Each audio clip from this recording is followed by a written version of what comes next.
doctor, Jeremy never qualified for the infamous nasal swab.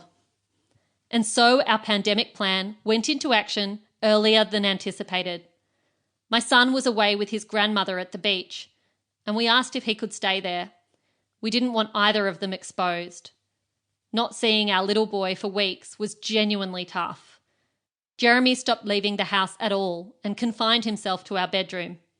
I started sleeping in another room and left the house only occasionally in search of caffeine, groceries, and Codral. Every waking minute that I wasn't working or on FaceTime to my son was spent cleaning. I sterilised everything Jeremy touched. I was like the lady on the spray and wipe advertisement who just loves scrubbing things until they sparkle. Bleach became my best mate. Jeremy recovered slowly, though even after 4 weeks, this fit and healthy man in his 30s still got puffed walking up the stairs. We'll probably never know whether the coronavirus arrived in our home in March 2020, but thankfully, nobody else in the family got sick. In the meantime, of course, the entire nation had been sent home. New restrictions were declared and updated repeatedly, and fines for breaking the rules increased. A national cabinet was formed, stimulus packages were announced, and workers were laid off. Far fewer people left their homes to go to work. Neighbourhoods felt eerie and empty, despite kids being pulled out of school. Oh, and everyone started hoarding toilet paper. During the ensuing months, a terrifying global picture was painted in real time on our smartphones and laptops. We no longer waited for the nightly news because updates were urgent and often. We felt nervous whenever alerts sounded on our phones, and yet we compulsively read every news story that appeared, desperate for the next morbid update. We watched as people died around the world. First China, then Italy, then South Korea, the USA, and then everywhere. Hundreds of thousands of lives lost. Many died without access to the health care that might have saved them. At home in Australia, unemployment figures were climbing steadily. Each meagre percentage point represented hundreds of thousands of real people and their families. I was one of the lucky ones. While money got tighter in some ways, savings were made because we no longer went anywhere or did what we'd usually do. The household remained financially secure and we were physically safe.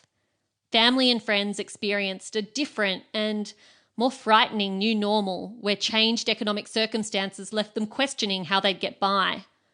Loved ones on the other side of the world faced the confronting reality of attending virtual funerals and wondering who might die next.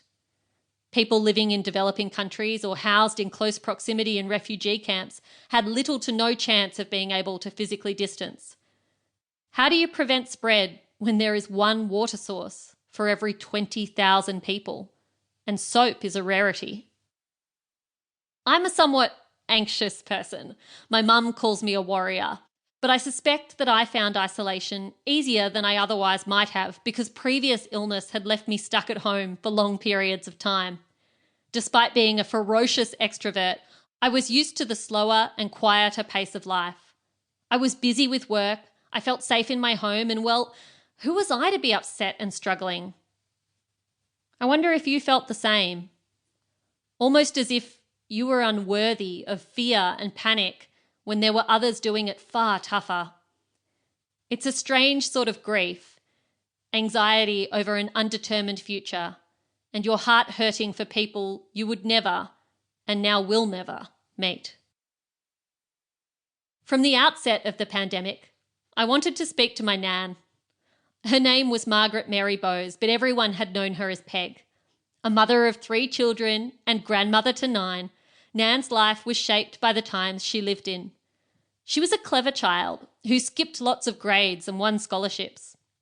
Mathematics was her specialty.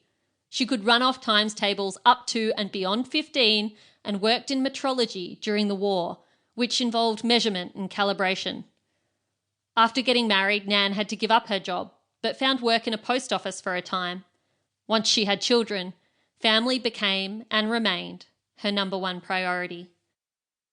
Nan set off to university later in life, determined to get a degree because she was sick of staying home.